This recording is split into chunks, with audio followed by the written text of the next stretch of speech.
I am so glad you convinced me that the family car should be the Defender 110. It is so beautiful inside.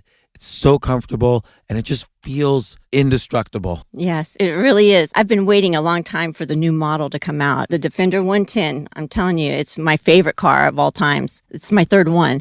You know, I have stories of going off road. The guy managed the group. He was like, "What are you doing in this beautiful car?" I'm like, "I'm going off road." He's like, "Are you sure? Because you can use one of ours." And then they look like Mad Max cars. I'm like, no, we're going to do this. And he was shocked. Wow.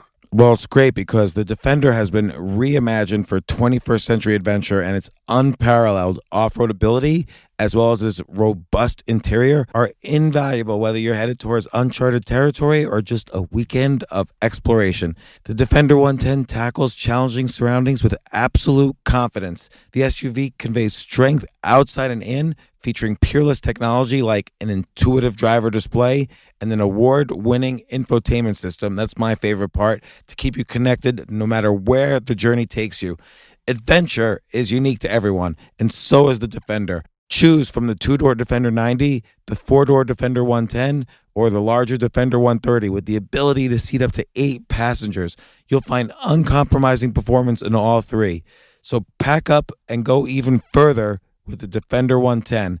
Learn more at LandRoverUSA.com/Defender.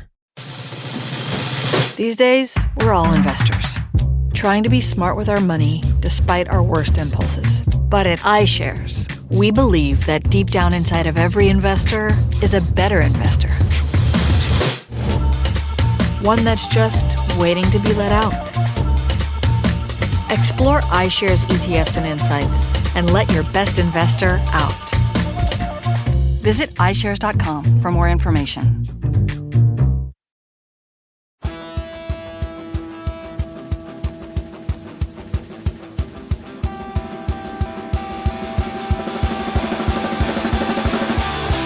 James Altucher, and I'm here once again at the James Altucher Show.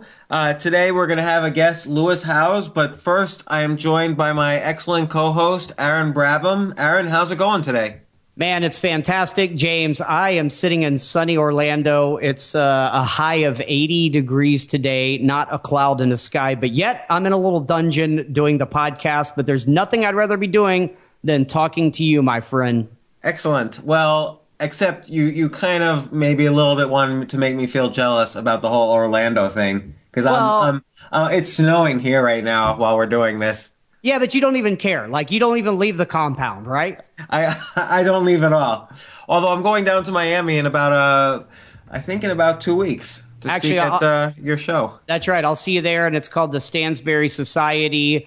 It's unlike any conference that's ever been put together before. I'm very excited about. It's going to have some fantastic speakers. It's going to be a lot of investment stuff, but also a ton of like life hacking things. We're going to have our own version of Shark Tank, Stansberry Tank, where you, Porter, and Matt Smith are going to have the opportunity to throw a little bit of capital to some entrepreneurial people. I think people will really enjoy it.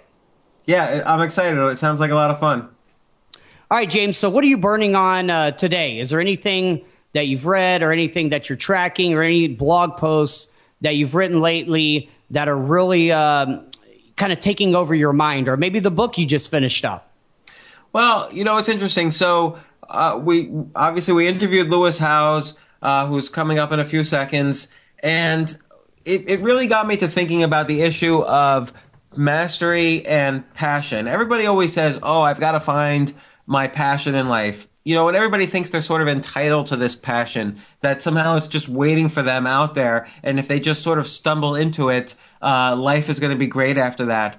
But you see, after, talking to someone like Lewis, he all his life wanted to be an athlete, and not just like a high school athlete or have fun with his friends. He wanted to be an Olympic level athlete. He wanted to be a professional NFL player. He wanted to reach the highest levels in whatever sport he was playing. And so many times he got distracted by injuries, other issues in his life. And finally it was injury that really, forced him, to change goals completely. He was on his sister's couch, broke, trying to figure out what to do with his life. he couldn't be a professional athlete, when he has spent his entire life doing that. And you'll see him describe, what else he had been doing at that point, which was almost nothing. And then how he was able to take his passions and other aspects of his life and transform them into a career where suddenly he was making millions a year. And this podcast is never about making millions a year, although that's a nice side effect, but it's about how you kind of deal with this choose yourself society and lifestyle that we've been thrust in because of the changes in the economy, because of the changes in technology that have afforded all these opportunities, because of various things happening in the job situation. It's a very difficult life, this choose yourself life. You have to be able to learn how to pivot, how to change on a dime, how to come up with ideas, how to be healthy and have the energy to pursue your dreams. And I think Lewis really emulates that very well. And I was really happy that he agreed to be a guest on the show, and he had such a powerful message. Yeah, I wasn't familiar with him, but I thoroughly enjoyed the interview. And I especially like how he kind of, as you said, pivoted and recreated himself to become a multimillionaire, but by doing the thing that he loves to do now. And in a way, it's still competitive. So let's not have your listeners wait any longer. Let's go straight to the interview with Lewis Howes. This is the James Altucher Show, and we're with a special guest, my good friend Lewis Howes. Lewis is known for a lot of things. I'm going to tell just some of them. But basically, he makes 7 figures a year or more using just LinkedIn, and he's going to talk about that. Lewis is also a former professional athlete, semi-professional athlete, super college athlete. I don't know if you were like a failed athlete and now you're a professional athlete again. You're every kind of athlete. And you're also working on a book, in the early stages of book planning. So perhaps we'll talk about that. But Lewis, let's start off. What the hell are you? Are you an athlete or not? I'm a human being. I like to. All right, I like that. Unlabeled. We had Mark Echo on the podcast as well. Unlabeled. What I'm passionate about though is I'm passionate about being inspired and inspiring others, and the way I like to do that currently is through athletics and through my kind of entrepreneurial pursuits. But and also performing in any type of form. So whether it's speaking or creating a webinar or podcasting or any way I can kind of perform and inspire others to be the greatest selves. That's what I like to do. And Lewis, we're going to talk about. I know there was a point in your past where you hit a real low point, and from there you built a real solid business. Again, making over $1 million a year using LinkedIn. And we're going to talk about how to do that, because I think a lot of the audience, we're working through this period of reinvention in society where people have to decide, am I going to work in a cubicle? I'm going to work in the corporate office, or am I going to build my own business and reinvent myself? But before that, I do want to get into the athletic stuff. Like, what are you doing now as an athlete, and what did you do? Just describe a little kind of your past. Sure, yeah. I'll start from the beginning where, my entire dream as a kid, I used to watch football and basketball on TV with my dad, and I used to watch the Olympics every 4 years with my dad, and he would always talk about the guys on the field or on the court who were the All-Americans, and they were always getting the most praise, and they were the best. And he would always talk about them, these Division I college athletes who were about to go play professional sports. And that's what I wanted to be. That's what my dad would talk about, is those guys and what they were able to create and the legendary games they had, moves, plays they created. And I was like, man, that's what I want to do when I grow up. I just want to do awesome stuff that inspires people and perform at high levels as an athlete. So it was always my dream to be 2 things: an All-American athlete and go to the Olympics. Just because I was so moved when I would watch the Olympics. I was just like, I would cry when I watched the Olympics growing up as a kid, by the stories, the hardships that all these athletes went through to get to where they are, for that one moment, that one opportunity where the entire world was watching them. And then they either, triumph or they fail. And that's part of their story then. And I just was like, man, I want to have that feeling. So my entire childhood, I was, pursuing to be an All-American. and to get a college scholarship. And I was all state in like 3 sports in high school. So I was kind of on track. I played football, basketball, track, baseball, and I was, all everything. But going from high school, I was at a small school, so it wasn't really a big deal. But going to the college university level where it's like grown men you're playing against, not boys anymore, it's a whole nother game. And so also from college to pro, it's like the next level. It's just so much faster, bigger, stronger. So going to college, I was like, I really want to be an All-American athlete. And my sophomore year, I had one of the most unbelievable years, a career as a football player. I was the second in the nation in receiving yards and probably... Whoa, I didn't even know that. Yeah, I was like the second leading receiving yards. Who was the first? Tim, how come we didn't get the first guy on the podcast? Yeah, I don't know who the first was, but I was like, I had like 100 catches and like 1,400 yards or something crazy like that, like 20 touchdowns. I had a lot. It was a lot of stats.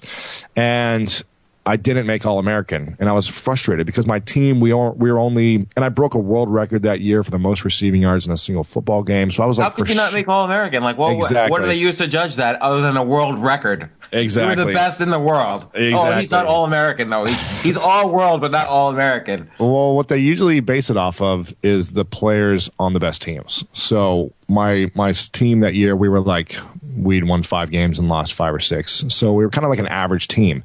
And they really picked the guys who are, undefeated teams or lose like 1 or 2 games and have amazing stats on those teams, or the ones that make the playoffs, things like that. And we didn't do that. So it was kind of hard coming from a small school that was kind of under the radar. It didn't matter. If I would have gotten, double the stats, then maybe I would have made it. But I guess it wasn't good enough for the judges or whoever was making that. So I remember going in my senior year, and I broke 3 ribs going into my senior year playing football in the second game of the season. And that was my last opportunity to be an All-American. So I just said to myself, you know what? My dream's not over. I'm a pretty good track athlete. I've done a couple events pretty good. So what I'm going to do is I'm going to dedicate the next 6 months of my life to learning how to be a decathlete. And the decathlon and track and field, for those who don't know, is 10 events. It's a 1-event sport, but it's 10 events is the 1 event. So you've got 2 days that you do these 10 events. And the first day is the 100, the high jump, the long jump, the shot put, and the 400-meter dash. And then you go into the next day with heavy legs, with the 110 high hurdles, discus, pole vault, javelin, and then the 1500. And so I didn't know how to do about 4 of those events. So I had to learn. The running stuff I could do just as an athlete, but the other events I had to really learn the technique. So I spent 6 months dedicated every morning, getting up early, training with my coach, staying after practice, and doing a lot of visualization technique, a lot of strategy, and a lot of work for the next 6 months. And I got all the way to the national championship, so I qualified in the top 16 in the country as a decathlete, but they only take 8 members. So luckily, as a decathlete, it's up to you if you're going to go or not. You have to beat the competition. There's no judging because it's all based on heights and scores and everything else like that. So it's all based on how you perform. It's not like, oh, I had 1,000 yards more than this person, but I'm still an All-American. So I really liked that. It was all based on your scores. And but you had these cracked ribs, though. How did you get over that? Isn't that going to... If I had 3 cracked ribs, I probably could do maybe 8 of the events, but not all 10. It was a challenge, man. It was definitely a challenge. Those months I healed over those months a lot. It was still, a little tweaky and this and that. And it was a challenge because there was a big divot in my ribs, but I had a really nice healing and I healed very fast to the point where I could at least train. And it wasn't, I wasn't getting impact. It wasn't like someone was hitting me in the ribs every day. So it was a different type of pain. And luckily I just really took care of my body. I didn't have no sugar for 6 months. I ate clean. I was healthy. All I did was eat right, sleep right, and train right for 6 months. I was like a one-track mind. I didn't hang out with girls. I didn't do anything. I was just focused. And because you're gay. Exactly. Yeah. I'm just kidding. Nothing wrong with that, though. Yeah. Exactly. No, so I go into the national championship, super pumped that I made the national championship, and realizing that I'm going to have to really have some PRs, some best qualifications for these events. And it came down to the pole vault. So it's kind of like, I'll try to make this long story short, but the pole vault came out of this. I was about 10th place going into the pole vault. It was the second day, third event of the second day. And I missed there's an opening height that I went for, which is probably like 11 feet. And it was pretty easy for me to always get in practice. So I started at this.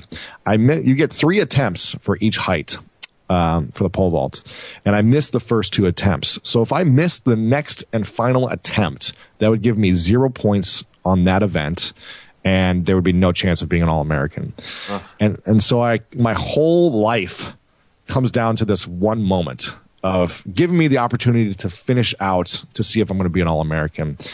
And I go up for this final moment, so in the zone and focused than I've ever been before.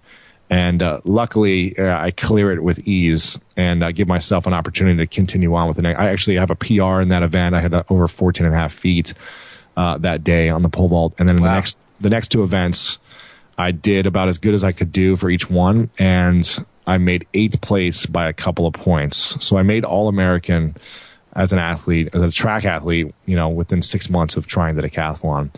And then I decided, you know what? I still got another year of eligibility because I redshirted my senior year when I broke these ribs in football. So I went back and played football my 5th year and made All-American again as a football. So I did 2 sports All-American. And then I had a decision.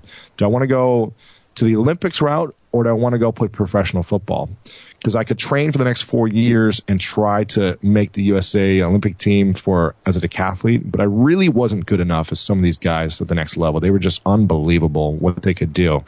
And I didn't have the speed, I didn't have the strength that these guys had, and it would have to take a lot of years of training and technique training to get there. So I decided to go play football right away and played arena football. So it's kind of like a step below the NFL.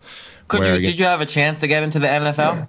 I had some tryouts with a couple teams in Cleveland and Buffalo, and a few other teams were interested. But again, coming from such a small school where we weren't like winning that much, I was doing well, but I was kind of under the radar. And there was a lot of guys from Division I colleges who were, freak athletes that went in the draft. So I didn't get drafted. I went to some combines at Ohio State. I was playing, I was going one-on-one with Santonio Holmes, who was the Super Bowl MVP a number of years ago, and I think a Rookie of the Year. And I was at these tryouts, I was doing just as good, if not better, than a lot of the guys who got drafted in the first round. But since I was unknown and wasn't as fast, I didn't get picked up.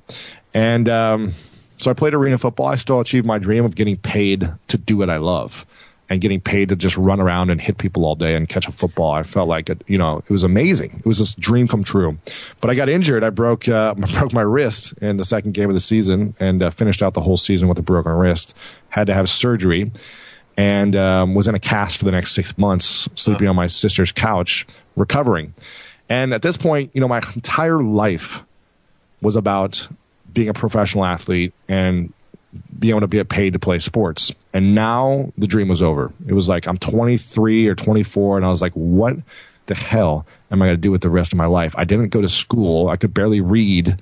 I almost flunked out. When I went to a private boarding school in 8th grade, they tested me for all of like the reading and writing and math, and I had a 2nd grade reading level when I went to 8th grade. I literally could not read. Were you dyslexic or something? Or? I don't know. I mean, I still am challenged with it today, like with certain things, but I couldn't focus ever in school. And so I was always so insecure. Like every class, the teachers would always like call out, who wants to read the assignment today? And he or she would just call out people. And I was just like sweating every day in hopes that they would not call on me. And whenever they would, it was like I would just make a fool of myself because the simplest words I was not able to read out loud. And I would just kind of mumble or skip over them because I was just like, I have no clue. And, I'd get laughed at a lot and just made fun of a lot. And it really... Fortunately, you were a big guy, so you could beat anybody up who really laughed at you. Well, this is what's interesting, and I haven't really talked about this ever, but I'd love to share with you, even though I'm kind of probably going off track now. But that's okay. My entire childhood, I was always felt alone and insecure and stupid and ignorant. And I was the youngest of 4 kids, and my older siblings were just geniuses, brilliant. My brother is the number 1 jazz violinist in the world, and just off the charts in school, skipped a couple grades, full ride everything. And my sisters are just so intelligent, and their vocabulary is just the next level. And so I always felt, like I was kind of like the runt, like no one really cared, and I was always made fun of. I was like 6'4" when I was 10 years old, so I was just like gangly, skinny, ugly, acne kid, goofy, who couldn't read or write or like do anything in school. It sounds like though there was this bond with your dad though in terms of the athletics, and it would sound like you knew instinctively this would be the way, not necessarily to impress your dad, but in some ways to get your dad's love. If you couldn't do it through academics, you could do it through athletics. Yeah, exactly. I mean, I guess subconsciously that's kind of what I was probably going through as a child. And what I realized is that school, no matter how hard I studied or how hard I tried to read, I just could not remember what I was reading. I would read and read and read one page over and over, and I wouldn't remember what happened, what the story was, or what anything was. And then 30 minutes would go by, and I was just like, all right, I need to go play sports. And it got to the point where I was like, this isn't going to work for me. School and remembering things and studying does not work for me. So I'm going to learn to connect with people on a different level, as opposed to trying to impress them on what I know. But I'm going to try to connect with them and let them know how much I care about them. And that's what I started doing in high school. It's like I pretty much scrapped school. I just was like, I cheated on every test in high school because that's the only way I would have passed. There was not one test or one homework assignment that I'd not get help on or not cheat on. I became a master at having vision and seeing all the papers around me during testing time and being able to see what people were writing and really figuring out a system for how to put the right answers down but not look too smart. You know what I mean? And and have it all match. And so I felt always bad because I had to cheat to get by, because I would really try to study and learn, but every time I would actually do it without cheating, I would fail. And I was just like, this is the only way I'm going to be able to play sports, is to stay in school by cheating.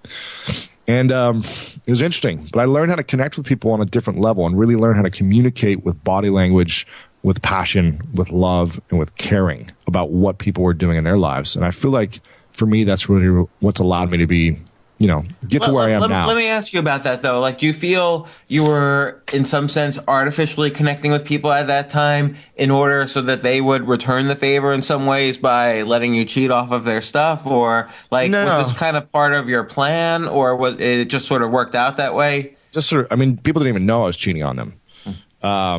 I was just I would sit by people during test time and I would just have them, the teacher never saw me. I had a way of putting my hand over my eyes and just being able to look from the side view and see what the circles were on multiple choice. It sort of exemplifies though what I always say about education, which is people don't really remember what they've been taught in a class or read in a book. 45 minutes after a lecture, it's been proven that almost 90% of the people don't remember anything that they heard, anything at all they've heard in that lecture. I've given talks where I've asked people, when was Charlemagne born? And a talk of, let's say, 200 people, not a single person will be right within 500 years.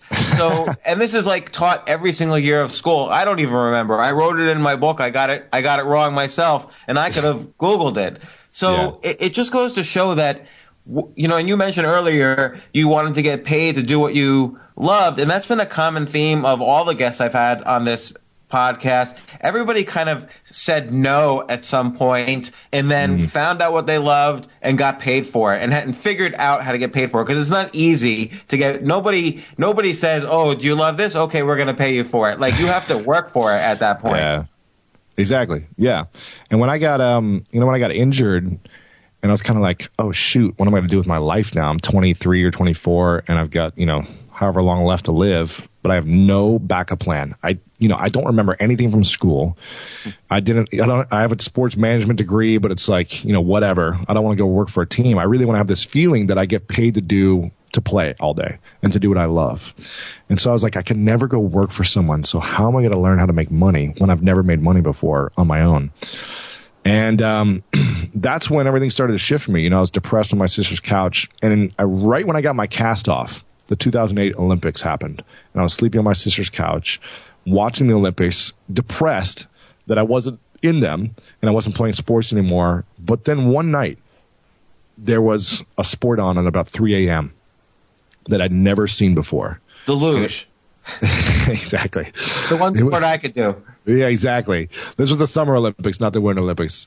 So there was one night, it was like 3 a.m., and I was just, watching depressed, and I saw this sport of these guys throwing this ball around and dribbling on a court and like hitting each other, and it looked like soccer with your hands, but physical. And I was like, what the hell is this sport that I've never seen before? I was so mad that I'd never seen this before because it looked amazing. It was called team handball. And so I became obsessed with learning about how to play this game and how to like make the Olympics. I was like, this is my chance. It's not that physical, but it's physical and it's fast. And so I said, when I make enough money, I'm going to move to New York City. I did some research. New York City had the best team in the country as an amateur club level because there's no professional sport here.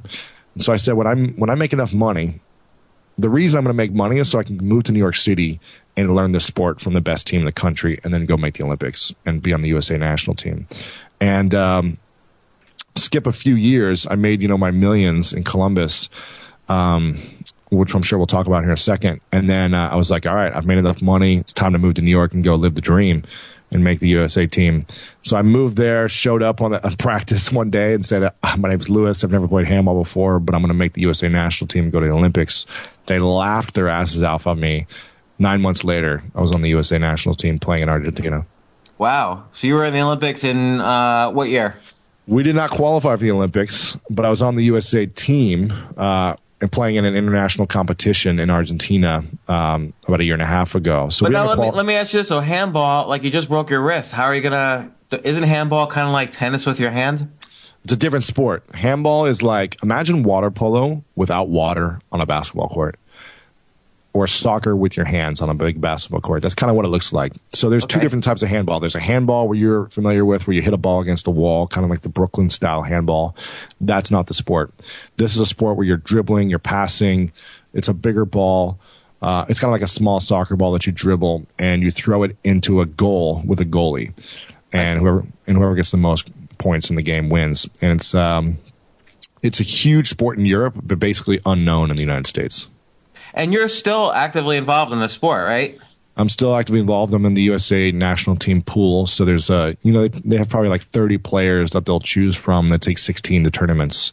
And we're getting ready for a tournament coming up next month. And then, the Pan Am Games are next year. And then the Olympics are 2016. So they only take one country. You went from broken wrist to being on the national team for a sport you had never even heard of. This is sort of like how when you got injured in football, you went from scratch to suddenly being All-American, decathlon athlete, and then it was just trivial for you. You became All-American in football right after that. So yeah. What are these? Obviously, it's almost like learning, and I've used this analogy before, it's like learning almost like a third language. So once you learn Spanish, it's easy to learn French. So right. What are the kind of if you were to just take some sport and endeavor, and I'm sure this is what we're going to get into with the LinkedIn stuff, but if you were to take some endeavor, what are kind of like what's the grammar? Like every endeavor has a grammar to it, and if you learn the rules of the grammar, you can master that language. So what's like the grammar, the basic elements of grammar of becoming great at a sport, for instance, for you? Yeah, I think first is the desire and the why. So I think first, like, there's a lot of people that say, I want to make $1 million, or I want to, travel the world, this and that. But if they don't have the why that's strong enough, or the desire, the hunger, the eye of the tiger, whatever it is you want to call it, then they're not going to do the work that they're going to be committed to, that's going to make it happen. Because obviously it's going to be a lot of work to create any type of amazing result. You know this. So you got to figure out why do you want this so bad? Why do you want to achieve something? And is your desire, are you able to take so much pain that you're going to go through for the next however many months, years to achieving it? Because you're going to have to sacrifice and give something up and feel a lot of pain if you want to feel any pleasure. So for me, I knew that I had nothing to lose. I was broke, and I wanted to pursue this. I wanted to have this feeling so bad. I couldn't live my life without going for seeing if I can make the Olympics. And I knew that the pain of regretting something by not going after it would hurt so bad for the rest of my life. instead of the short-term pain of like sacrificing certain things or moving or having to work my ass off or, being in physical pain every day from training, was worth it for me to know that at least I gave it my shot. Whether I make the Olympics or not is not the point. It's like the pursuit of it and giving everything I've got and giving my best is what matters to me. So what I'm hearing is there's a why that is where if you don't have that why, you're going to the why basically implies that you're willing to go through the pain it takes to be great. Like so to work 4 or 5 hours a day at something is going to be painful. And you're going to fail a lot, like as opposed to a regular job, which just kind of keeps, moving along. You're going to fail a lot on your quest too. Like you on the pole vault, you failed the first 2 times. Yeah. On football, you had an injury. On, suddenly you had a broken wrist. So all these dreams, you have to be willing to also have some dreams not come true, but then you pivot slightly to the new thing. It sounds like your mind was always thinking of the new way you could take your skills to success, to be an All-American or an Olympian or whatever. Yeah. And not be attached to the result, not to be attached to how it looks, because, I didn't plan for the injury, but then when I had the injury, I had to adjust and flex, like you said, and, be open to it not looking a certain way. And, failing. Right, so you didn't give up, like, after your first failure as All-American for football. You just didn't give up. Yeah. I shifted and I was like, okay, well, here's another opportunity as a decathlon. It's going to be hard and painful in the 6 months of grueling training, but I'm going to give it a shot. And then I realized, I can come back for another year and do football and see if I can make it again. And funny enough, I actually broke the same 3 ribs my 5th year, senior year. And the second game of the season, and I missed the next 2 games. And so I missed 2 games of scoring touchdowns and getting yards, but then I had a healing and came back and finished the season strong and made an All-American with less than 2 games. So because they gave you those bionic ribs at that point. Yeah, exactly. Yeah. So it's interesting. And so now fast forward to you're on your sister's couch. Your athletic career, has been, ruined, but you came back through handball, but it doesn't sound like you could make millions doing handball, even though you're still able to achieve your dream of being on the national team and so on. How did you kind of, you mentioned your ability to connect with people in high school, and that's how you sort of compensated for kind of a, let's call it a lack of academic ability, but I don't quite believe that. I think there was, obviously there was intelligence, because I think to be a pro athlete, you have to have amazing intelligence, but at the same time, there was probably other issues. But so you're on your sister's couch. How do you decide what to do next? How are you going to make a living? Yeah, after about 6 months of just like moping around and being upset and depressed, I was like, all right, I get to do something with my life. So what's it going to be? What's my choice going to be? Am I going to be miserable for the rest of my life and, commit suicide? I wasn't thinking like this, but, a lot of pro athletes get depressed and some commit suicide, like Junior Seau. Some of the best athletes in the world, they don't know what to do when it's over. And I would only played 1 year of like semi-professional football, so it wasn't even like I was like this god or something on the media level. But for me, it was still like hard. My dream was over, and I was like, what am I going to do? And so what I did is I reached out to people that I really trusted and admired in the business field. And I said, here's where I'm at, and I'm not sure what to do. Let's back off for a second on that, because what I want to know is if, you can reach out to somebody, they're not always going to return your call. Like if I call up, Warren Buffett and say, hey, can I pick your brain for a few minutes? He's not going to return my call. He's a busy man. So how did you get people to talk to you? Well, a couple of them were kind of like my friends already that were mentors kind of like through college that I knew. So there were people that I knew already who I would say I'm friends with. So kind of like your first degree of connection, almost like a LinkedIn first connection. Yeah, people I already knew. One was like the headmaster of my university that was an inventor who invented like the air technology and the Nike shoe and like some other cool things. And he'd just done a lot of great things in business. And I was like, he was a big fan of mine in college and as an athlete and just really supported me. And so I said, I don't know what to do next. Can you give me any suggestions or advice? And he said, There's a site called LinkedIn that you should check out. It's kind of like the Facebook for grown-ups or whatever. This is back in 2008. And he was like, why don't you check it out?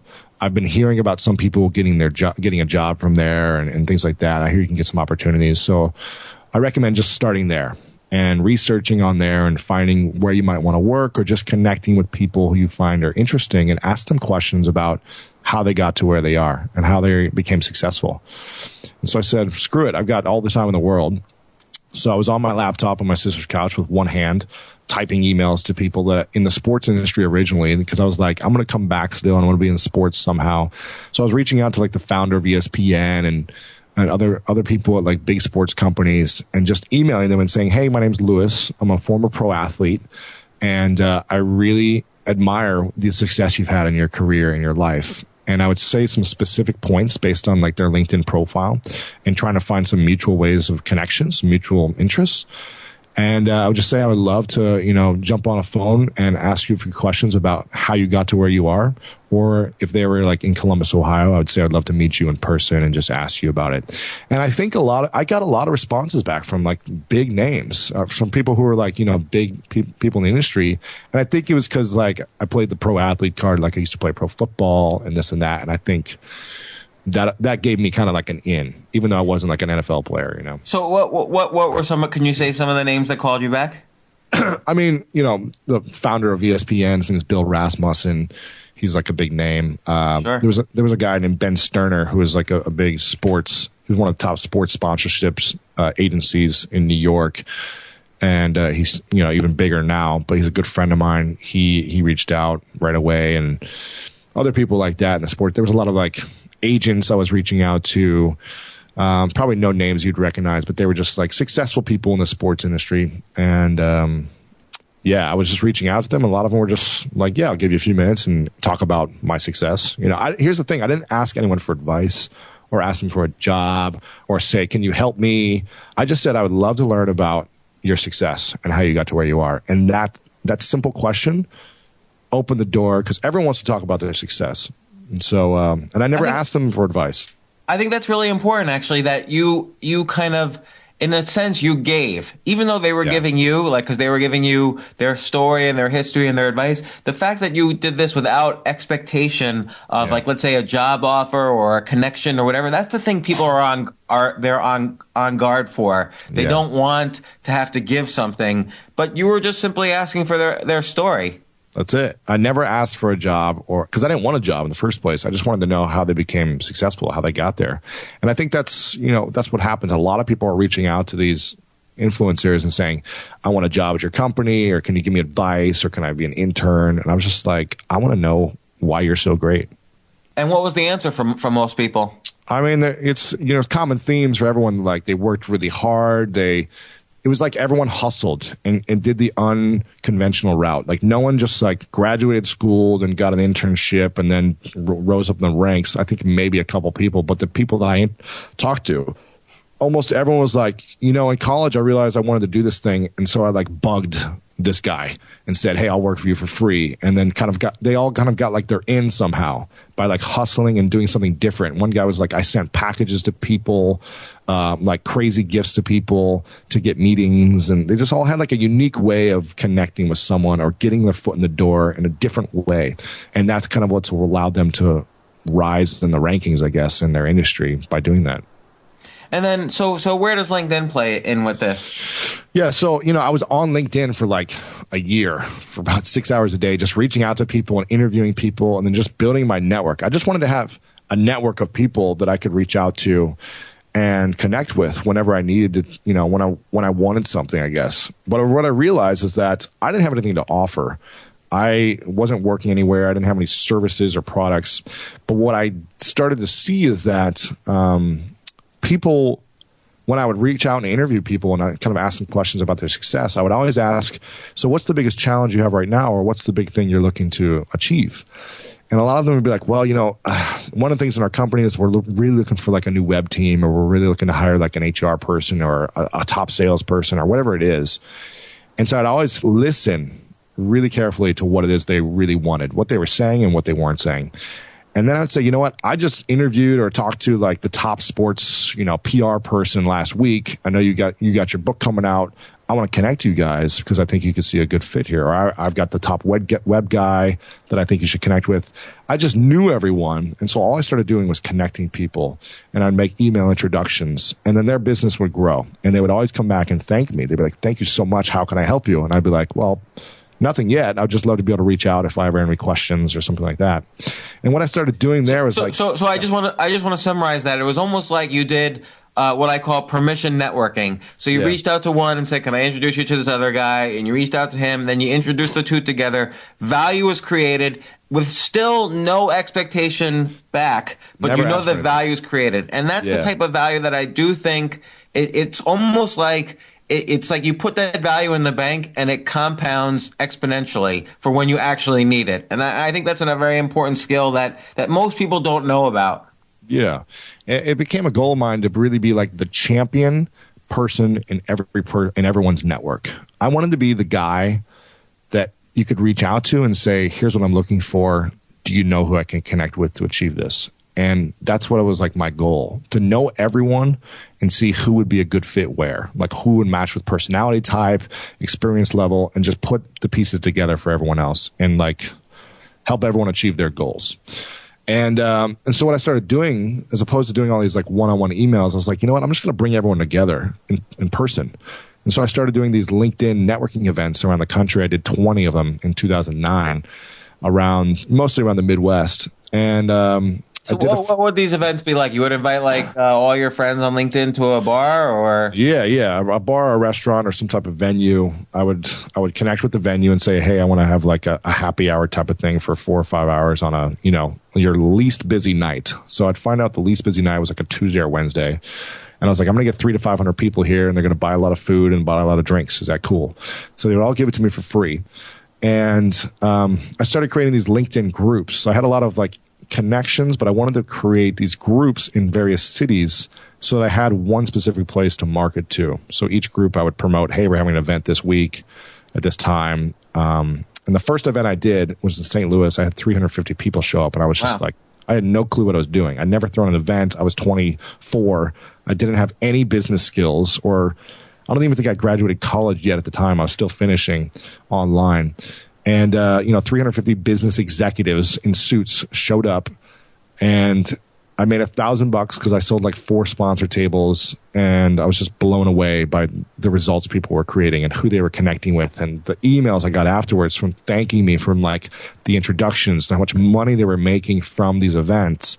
And they were like, well, when's the next one? Throw the next one. So not only did you make money, the $1,000, but you made 350 valuable connections to you, but also then it's like this exponential network. Like they all created value with each other. So that, ultimately would come back to you at some point. Exactly. And it has in many times over since then. And I got smarter. Each event, I was like, okay, what else can I do to make money?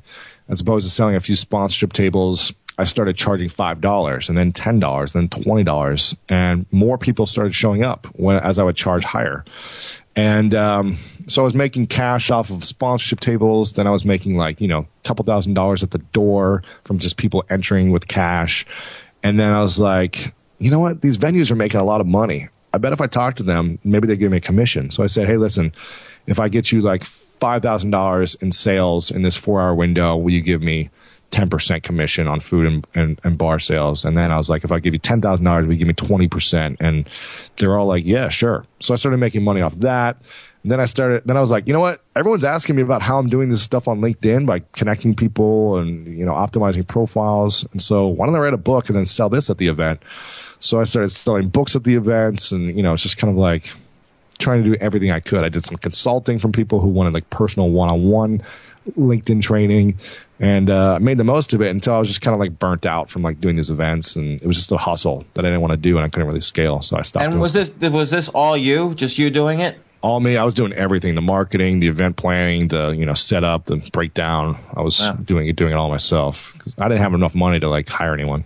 And so after that, then how did you figure out how to scale this business? Yeah, I realized like I don't want to do these events anymore because it was kind of exhausting. I'd shake everyone's hand at the door. So it was like 500 people at times. was talking to, and it's just like everyone wanted to ask questions. So I just got tired. And I realized I was only making like $3,000-$4,000 in cash, which was a lot of money for me. But I was like, it's not worth it anymore. I'd done 20 of them. I was just like, I don't want to keep doing these. So I just feel like I got blessed, and was in the right place at the right time for what happened next. And I met a guy named Joel Comm at a conference. I was going to a lot of these like social media blogging conferences because I was in the LinkedIn space writing content, and I wrote a book, so I wanted to kind of promote that. And I was going to these events, these big social media events. And Joel Comm was a guy who had written a New York Times bestseller and made millions through a couple different websites that I met at one of these events. He wrote a book about Twitter at the time, and I was like, hey, you should really get on LinkedIn, and here's why. I kind of gave him my like 10-second pitch. He was like, interesting. He's like, give me your information and maybe we'll connect. A few months later, he emails me and says, hey, I'm doing this online boot camp about social media, and I'm getting some experts together about Twitter and Facebook and YouTube and blogging, but I don't know anyone else who's talking about LinkedIn besides you from our conversation. So what I want you to do is come on and give a 60-minute presentation teaching about LinkedIn, how to build your business, and what people can do to leverage LinkedIn to get traffic and leads and sales. And at the end, I want you to sell a product, and you're going to give me 50% commission on that product, on whatever you sell. And I'm going to get about 500 people on, and we'll see how it goes. And I was like, I hit the jackpot. I was like, I'm in the big leagues. Like, this is a New York Times bestseller. I'm just this young punk. I was like 24. And I was like, holy crap, this is like my shot. But I had no clue how to like present or do a presentation or speak. I'd never done I didn't even know what a webinar was. And luckily I had a friend who had like knew how to put a sales page together and helped me with the presentation. And it kind of all came together last minute to the time of the webinar. And I was so nervous and freaking out and like trembling in my voice as this presentation started, because I saw that there were 500 people on live on this GoToWebinar presentation. And I was like, I have no clue what I'm doing. I don't even have a product, but I'm going to sell this like training that I'm going to deliver in the following week, like this live LinkedIn training. And so at the end of the webinar, I ended up getting in the zone and kind of like giving a great presentation at the end of it. But at the end, I shut down like the webinar and opened up my email, and the most beautiful sight in the world was in front of me. Every email line on my screen that I could see said, you've received payment from PayPal. And there was $6,300 in my account within, minutes after this presentation. And I was freaking out. I never made that much money in my life in that amount of time. And was screaming. I was like running around the house. I was throwing the cat. I was like doing whatever. I was just like freaking out. And I said, this is it. I was like, webinars is the way I'm going to get rich. And I could do this every single day for the rest of my life if we're going to make $6,300 in an hour. And for the next 3.5 years, that's pretty much what I did. Wow. So every day, and the audience never depleted? Like every day you were giving webinars on how to use LinkedIn? It wasn't every day. It was, it was probably like once a week, and then it was 2 a week, and then 3 a week. And I was always finding ways to generate new leads. So I had a big email list from LinkedIn that I built. So I started promoting it to my list first. But then it was like, okay, I kind of overdid it with my list. So I said, how can I get more people in front of this? So I started partnering with other people, and they would promote it to their audiences. And I would teach them for free how to like build their business on LinkedIn and then sell an advanced training at the end and make them a lot of money. So and when you say build their business on LinkedIn, what does that mean? Mostly, I could teach like small business owners how to generate more leads, more exposure, more referrals, more traffic, more sales, get PR, get press. I can teach them a lot of these different things about building their business. Wow. So you did that for 3 years. How many think you did? Like a couple hundred? I think I did around 700 webinars. Wow. In about 3.5 or 4 years. And then again, it kind of like, what was the most you made on any one webinar? Oh man. I think we did like $60,000 in an hour. Wow. One time. Yeah. I mean, but then it was just like doing them every couple of days. And, yeah, it was unreal. I was literally like living the dream, because I was a broke kid who didn't know how to make money. And then for 2 years, I spent hustling, just giving and giving and giving and connecting with people and just trying to add as much value as possible, but not really knowing how to make money except for these little events. And then this one webinar changed the way I thought about everything. I was like, oh my God, I can leverage being in my underwear anywhere in the world with my laptop and get thousands of people on and actually serve them and give a lot of value to them. And then for those that want more information, they can buy a product that I have. And I was just like blown away at what I could create. So what was the product that so this is like an upsell. What was the product that you upsold from the webinars? At that time, it was like $150 like advanced LinkedIn training, like live training that I did, because I didn't even have I didn't know how to create a membership site or a product or anything. So I just said, okay, here's a PayPal link, like sign up for this, and next week I'll tell you when I'm going to do this thing live where you can come on for a few hours and I'll teach you more. That's all I did. So it's kind of like, a live presentation again. And then I became obsessed with learning about how to do webinars. Like I was just consuming every type of product and book and interviewing people who had done webinars before and just learning how to make the best of them and how to make them a great experience for people and really add value. And so people got results instantly. And after doing a few hundred of them, you get pretty good at it. And started teaching people how to make money with webinars and selling products before they even had one, and started making a lot of people a lot of money by teaching that as well. Wow, that's great. So essentially, people were paying like, let's call it $100 on average between, all your different products. but they would then in turn use the advice to make $1,000 or whatever it is. Yeah, a lot more. Yeah. I mean, like I'd have students that never done a webinar before, who didn't have a product, who would throw it together in a day, a presentation. Because I like to have people do it really fast. Like, okay, let's create this presentation. You're going to create the information and then you're going to sell something you don't have, but it's going to force you to create that in the next week. And like, people in the first couple of people I did it with, like one woman made like $22,000 in an hour doing a presentation that she just put together that day. How did she distribute her webinar? So like you have this huge list, but how did someone new distribute? Most people have an email list, but she had like an email list of like 6,000 people. And so she got a few hundred people on and they bought from her. There was an acupuncturist I just supported 2 weeks ago, actually, who had about a 250 person list.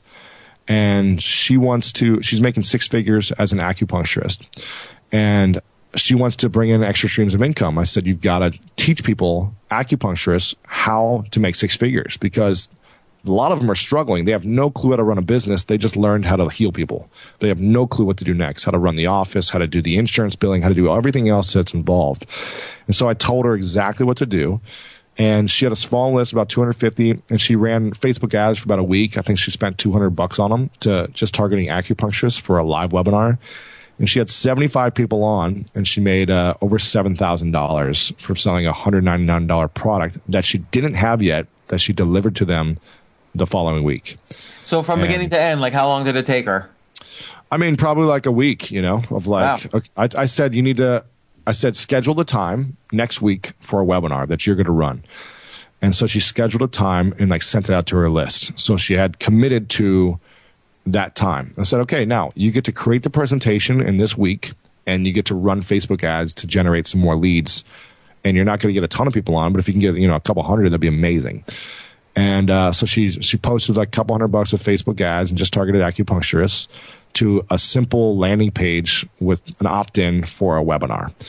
And then during that week, when she was promoting this webinar, she was like, okay, putting the slides together. They weren't pretty at all, but she put slides together to kind of teach. She had the content down, though. She's an expert, so she could teach this stuff easily. It's just a matter of putting the slides together and understanding the technology. And then she had a PayPal link that she sent people to at the end. She didn't even have a sales page. She said, here's a PayPal link. It's $199. And in a week, I will send you the information. But the content so she did the webinar itself was free, but at the end was the upsell of $199, and she's going to send basically everything she talked about plus extra stuff. Yeah, but she basically had like all the documents for insurance billing, the documents for getting new clients, how to have your office set up. She talked about strategies for generating new referrals, like. She had a whole module of videos that she created after that.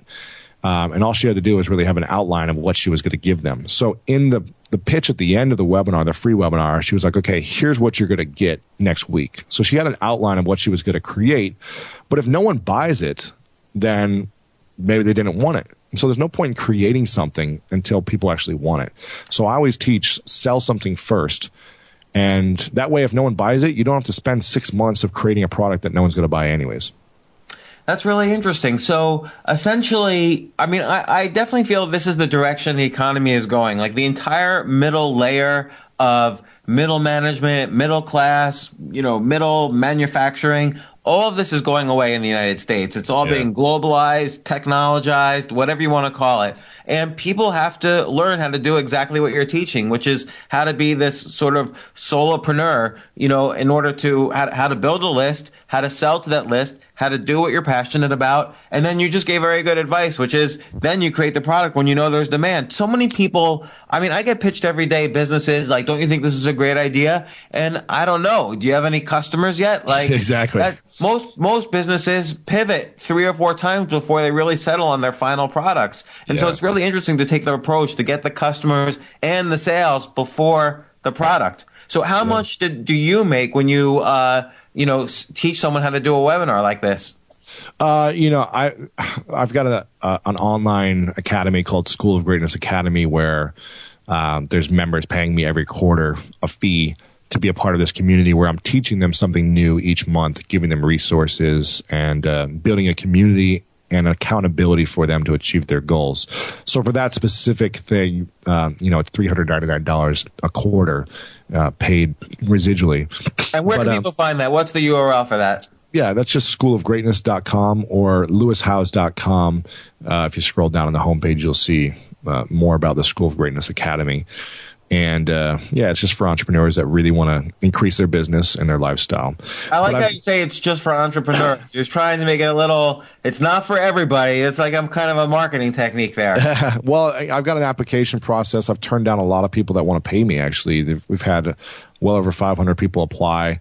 I only have 110 members in there. I've turned down a lot of people. So there's a very detailed application, and there's an initiation phase. I'm doing something that no one's ever done before with an online, membership site or platform, I believe, because there's an initiation phase where I don't know if I want to give it away, but unless people are actually in it. But if they don't achieve something that I have them do in the first month, then I remove them for life.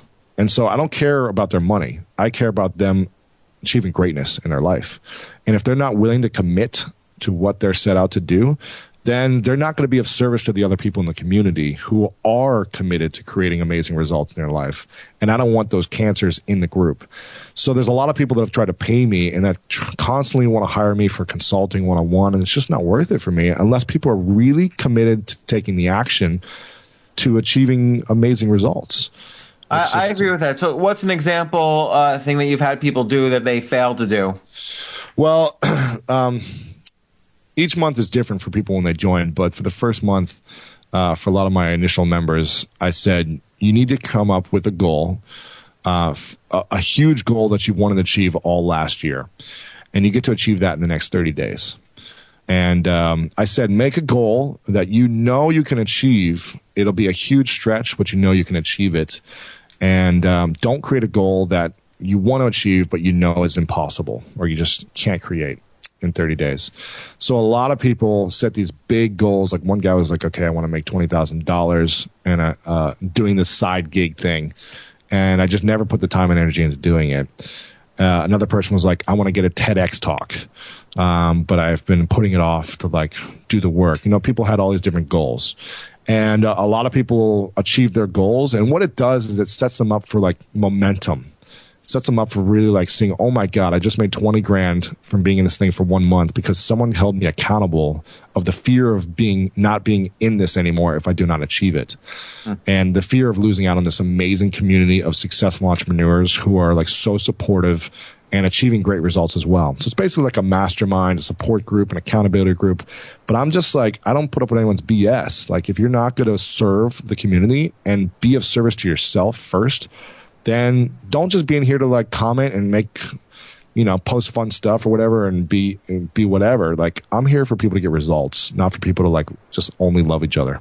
So describe, so you have a lot of things going on, obviously. So you have the schoolofgreatness.com or lewishouse.com. You also have your podcast, which is called The School of Greatness, and we're neck and neck now on iTunes.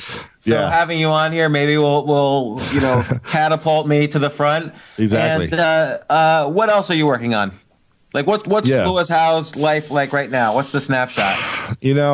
It's fun. I'm always working on a few different things. I'm an advisor for a number of different companies. An app called Overnear that's starting to take off. I'm an advisor there, and some other mobile companies. I'm writing a book on greatness that's in the early stages. But really, the goal for me is to live the exact life I want to live every single moment of every day, and pursue the things that I love. So I'm pursuing handball. I'm pursuing books. I'm pursuing my podcast, and really just trying to do stuff that I think is fun.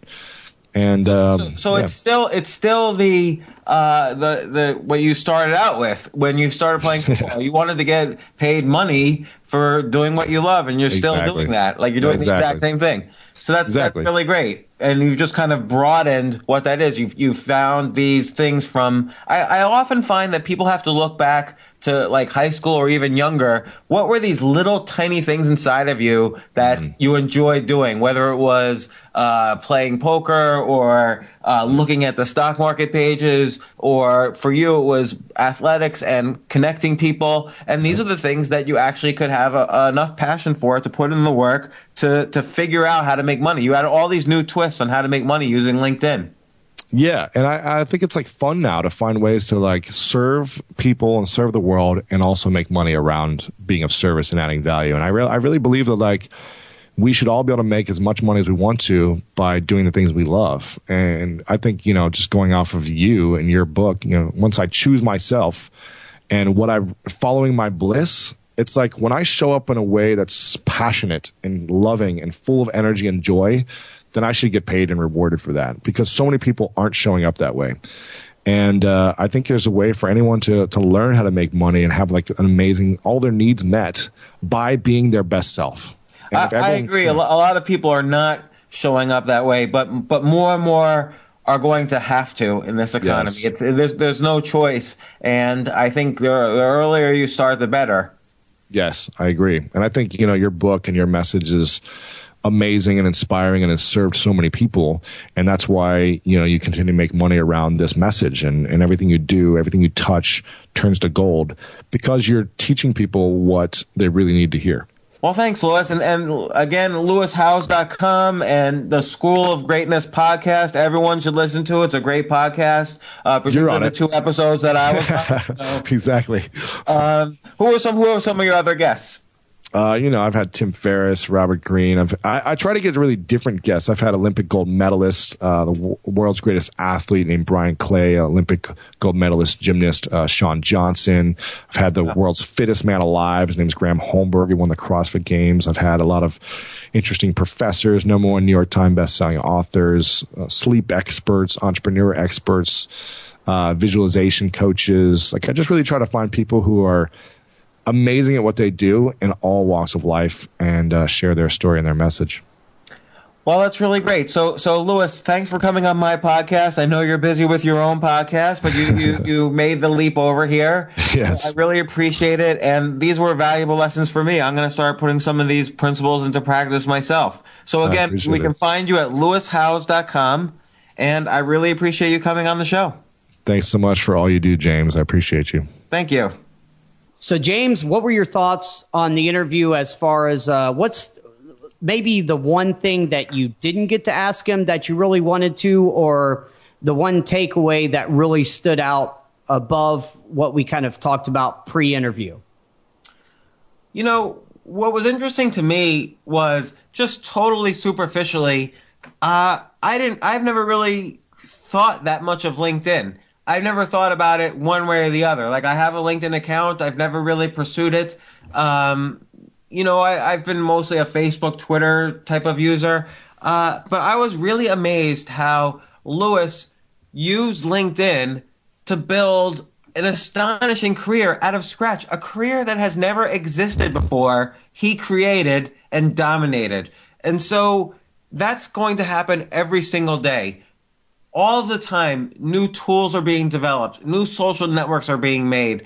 You're not always going to make the new tools. You're not always going to be the next person who makes the next LinkedIn, but you can use these tools to kind of combined with your own skill set and really create a career out of them. And this is, my goal always is what will bring freedom in my life. And freedom doesn't necessarily mean financial freedom, although it could. It also means emotional freedom. It means physical freedom where I'm healthy and so on. And Lewis really found a way to bring freedom into his life when he was at his lowest point.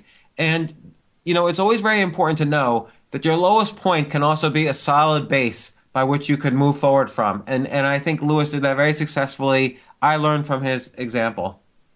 Yeah, I'll second that. And, a couple of points that I took away as well that relate to what you were just saying was, he kind of discovered this loophole, right? So you got this young 20-something-year-old kid that's organizing these LinkedIn events in his hometown, essentially. He figured out how to monetize it. But more than that, he became kind of the go-to guy. He became the connector. He created essentially a product out of nothing. And then he, via his network, he met this other guy. He learned about the webinar. Now he had scale. And that gave him more freedom with his time because, he was saying that he got burned out. And that's understandable. You're shaking, 500 people's hands, strangers essentially. And, you're throwing these big events. And he realized the power of technology and the power of the internet for doing these webinars. But more important than that, and it ties into the second thing where you say it's not about the money, I love the idea that he gives people these kind of 30-day goals, and they're different for joining his group. Now, these are people that are paying him, and he has no problem throwing them out and banning them forever if they don't take action. How important is that, James? Well, it's important for two reasons. One is it holds them accountable. And I think if people realize that there are penalties in their lives, they're much more likely to get something done. It's sort of like AJ Jacobs, who I had on the podcast a few weeks ago. When he was doing his book, Drop Dead Healthy, he wanted to lose weight. So he gave a friend of his, I forget the exact amount, but let's say it was $10,000. He gave a friend of his a check for $10,000 made out to the Ku Klux Klan. And he said, if I don't lose this weight in this amount of time, you have to mail that check. And so that gave him a strong incentive to lose the weight, because he's obviously not a fan of the Ku Klux Klan. Right. And so he did lose the weight and the check didn't get sent and all was good. So I think holding people accountable and having them have consequences is very important. But there's also a marketing aspect too, which is to say, look, not everybody is good enough to join my club. Prove that you're good enough. And that's actually going to encourage people to really... All right, James, it's now time for the mailbag. It's the Ask Altucher segment. We encourage people, as always, to send back their feedback. You can send it to feedback@stansberryradio.com. James, you have a nifty little site set up that is ask.jamesaltucher.com. It's a cool little forum. Did you do that yourself, by the way? No, it's a WordPress plugin, but and then I have an assistant who set it all up, which shows you how far my computer science education has taken me. But they've been very good. Yeah, they have. Okay, so I've plucked 3 off. You don't know what they are, so I'm just going to throw them at you. You ready? Yes. All right, email number 1. Is getting an MBA a waste of time? If so, what do you suggest as an alternate? An MBA is totally a waste of time, and it's a waste of money. You can't. The two most important things you don't want to waste, time and money. That's what the MBA helps you to waste. So why is it a waste of time? It's because those 2 years that you would have taken to get the MBA, you could have been building businesses. You could have been doing what Lewis Howes did, which is build your network.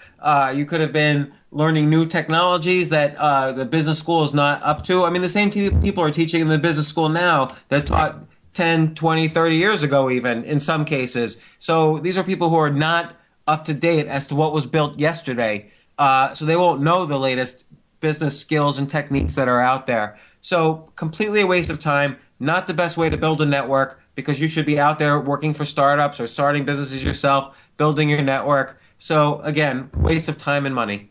All right, second Ask Altucher email. Should I change my name? Let me give you a little bit of background on this. So this question comes from a 27-year-old man. He's originally from the Ukraine, and his name is Igor. He now lives in the United States, has for a while. He thinks it would be easier to meet American women because I guess he gets some laughs and stuff like that because it's, I guess, one of those names that generates that type of stereotype. Would you suggest he changes his name? Igor, please don't change your name. We're all, we all have to play the hand that we're dealt with. And, I've been dealt with, glasses, braces, acne, wild hair. It wasn't really pleasant for me meeting girls when I was in high school or college, or heck, even now if I was single. But you learn how to work what you have, and you work it the best way you can. So Igor implies to me someone who comes from another part of the world potentially. So potentially you could be a world traveler. For whatever reason, I have a stereotype of someone who's very smart. So there's lots of different ways you can play the hand you're dealt with. But ultimately, you aren't your name. You aren't your name. You aren't your address. You aren't the number of dollar bills you have in the bank. You aren't even how you look, although that's often how people will judge you. But what you are is a person deep inside that needs to be cultivated, that needs to be brought out, that needs to be brought to the forefront. And it's only the people who appreciate this deep core inside of you that you would want to be with anyway. So let them get past all of these hurdles and let them prove that they should join your club. So keep the name. Love it. Great advice. I agree 100%. It makes you unique. Okay, the third email for Ask Altucher segment is, should I file for a patent before manufacturing and selling? And I know you've written extensively about this type of thing. Fire away. So don't file a patent yet. Make sure there's customers and an audience for what you're doing. Everybody tells me, oh, I have all these ideas. Should I get a lawyer? This is the fastest way to go out of business. You don't even know if you have anybody interested in what you're doing. You don't even know if you've created something interesting. And a patent is expensive. And not only that, what are you going to do later? Sue somebody? Like, it takes $100 million to sue somebody. So the best thing is find out if you have customers for what you're doing. Then maybe you can either patent, or maybe you could team up with somebody who's going to license from you, or they're going to pay you for the technology that you've developed or for the customer base you've built. To some extent, and it depends a little bit on what you've developed, but in 99% of cases, I would say filing for a patent is the last thing you should do. Get customer validation first. Yeah, I agree with that. I have a book to recommend. It's called Ready, Fire, Aim by Michael Masterson.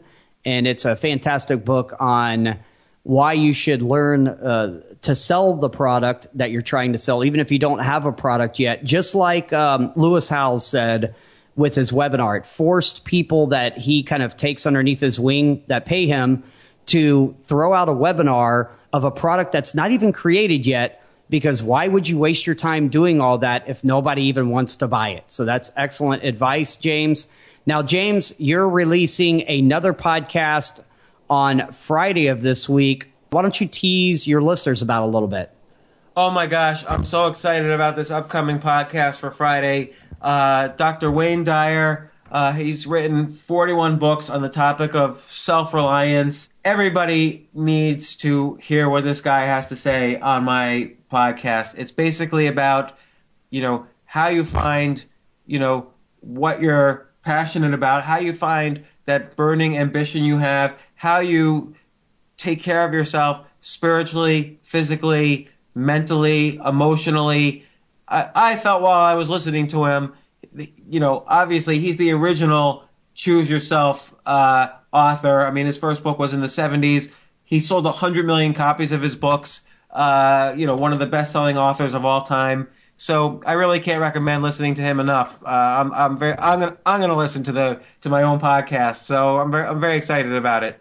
Yeah, that's awesome. I can't wait to either. I've actually read some of his books, and man, I think the guy just has a great message to and we spread. talk about it. We talk about his latest book, which is coming out on February 27th, and that book it's called I Can See Clearly Now. It's his most autobiographical of books, and he talks about why now? Why write this sort of autobiographical book now? It's very interesting to listen to.